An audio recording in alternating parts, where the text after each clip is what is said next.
আপনি কি ডায়াবেটিক? রমজান মাসে রোজা রাখা নিয়ে চিন্তিত? এ নিয়ে অত চিন্তার কিছু নেই, আছে সহজ সমাধান। এর জন্য দরকার সামান্য কিছু সচেতনতা আর খাদ্যাভ্যাসের পরিবর্তন। রমজান আত্মশুদ্ধির মাস, কিন্তু ডায়াবেটিস আক্রান্ত রোগীদের জন্য এই দীর্ঘ সময় না খেয়ে থাকাটা বেশ চ্যালেঞ্জিং হতে পারে। সঠিক নিয়ম না মানলে রক্তে শর্করার মাত্রা কমে গিয়ে দেখা দিতে পারে হাইপোগ্লাইসেমিয়ার মতো প্রাণঘাতী ঝুঁকি। আজকে আমরা জানবো ডায়াবেটিস রোগীদের সেহরি থেকে ইফতার পর্যন্ত পূর্ণাঙ্গ গাইডলাইন।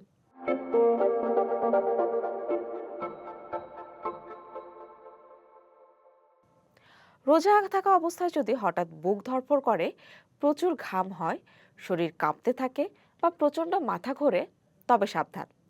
এটি রক্তে সুগার কমে যাওয়ার লক্ষণ। চিকিৎসকদের মতে এমন পরিস্থিতিতে জীবনের ঝুঁকি এড়াতে দ্রুত শরবত বা মিষ্টি জাতীয় কিছু খেয়ে রোজা ভেঙে ফেলা শ্রেয়। সুস্থ থাকলে আপনি পরবর্তী সময়ে এই রোজা পূরণ করতে পারবেন। বিশেষ করে যাদের সুগার ঘন ঘন ওঠানামা করে বা যাদের কিডনি ও হার্টের সমস্যা আছে, তাদের বাড়তি সতর্কতা প্রয়োজন।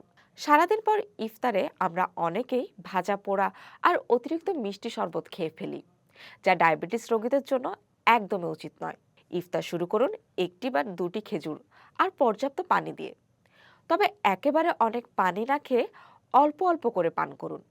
পান করতে পারেন ডাবের পানি, ইসবগুলের ভুসি বা চিনি ছাড়া লেবুর শরবত। খাবারের তালিকায় রাখুন কাঁচা ছোলা, দই চিরা, লাল আটার রুটি কিংবা সবজির স্যুপ। তবে ডাল জাতীয় খাবার যেমন পেঁয়াজু, ঘুগনি বা হালিম, এগুলোর যে কোনো একটিই খাবেন, এর বেশি না। অতিরিক্ত তৈলাক্ত খাবার আপনার অ্যাসিডিটি বাড়িয়ে দিতে পারে, তাই ডুবো তেলে ভাজা খাবার থেকে দূরে থাকুন। ইফতারের পর রাতের খাবার বাদ দেওয়া যাবে না, তবে এই খাবারটি হতে হবে একদম হালকা। লাল আটার রুটি বা লাল চালের ভাতের সাথে হালকা মশলায় রান্না করা মাছ বা মুরগি খেতে পারেন। সবচেয়ে গুরুত্বপূর্ণ সেহরির খাবার। সেহরিতে এমন খাবার বেছে নিন যা দীর্ঘ সময় আপনাকে শক্তি দেবে, কিন্তু পানির তৃষ্ণা বাড়াবে না। তাই সেহরিতে গরু বা খাসির মাংস এড়িয়ে চলাই ভালো। ডিম, মাছ কিংবা এক গ্লাস দুধ বা টক দই আপনার প্রোটিনের চাহিদা মেটাবে। আঁশযুক্ত খাবার যেমন শাকসবজি অবশ্যই রাখুন, যা হজমে সাহায্য করবে। রোজার সময় ওষুধের সময় ও ডোজ পরিবর্তন করা জরুরি। কখনোই নিজে নিজে ওষুধের মাত্রা পরিবর্তন করবেন না, অবশ্যই চিকিৎসকের পরামর্শ নিন। ডায়াবেটিস সঠিকভাবে নিয়ন্ত্রণের জন্য দিনে অন্তত কয়েকবার সুগার পরীক্ষা করুন, বিশেষ করে সকাল 10টা, বেলা 2টা এবং ইফতারের ঠিক আগে ও 2 ঘন্টা পরে সুগার মেপে নোট করে রাখুন।